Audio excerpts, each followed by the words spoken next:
Rama sot që flasim nuk ka dorë të bëj ligje kushtetuese, pra të ndryshoj kushtetutën.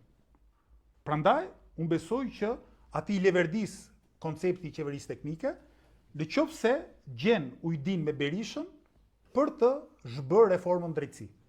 Pra që të zhbëj SPAK-un dhe GKK-on, Ramës i duen 90 dhe kusur.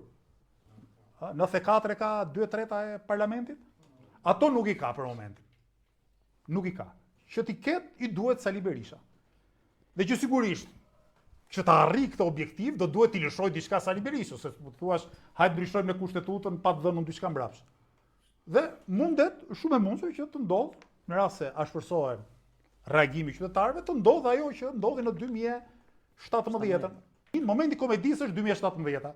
Ku e di Rama me Lulzim Bashën, s'bën as drama as tragjedi me thënë drejtë. Kishim vetëm personazhe qesharake, kishim një çadër, që aso kohë e hapte Lulzim Basha, dhe në fund të asaj çadre, Edi Rama bëri pakt me Bashën që do hymë bashkë në zgjedhje, do të kesh gjysmat e ministrive, do të kontrollosh ministrin e brendshëm, madje mbaj mend PD-ja ka pas ministrin e brendshëm aso kohë, siç kërkohet sot që.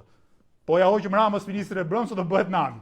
Vuri Lulzim Basha njëri, biles e mori dhe ushtarak flar të generalit, do të vënë aty ministrin e brendshëm, dhe ai ministri e kuptoi rrugës që edhe Çelsat mirë që ja kishin dhënë, domethënë se nuk dinte çfarë ishte ministria, sepse praktikisht pushteti nuk është kush rrin zyrë.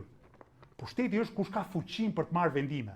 Dhe fuqinë që për të marrë vendime e ka ai që deri në momentin e fundit është në pushtet dhe ka shumicën parlamentare për ta prishur lodrën që ka ndërtuar.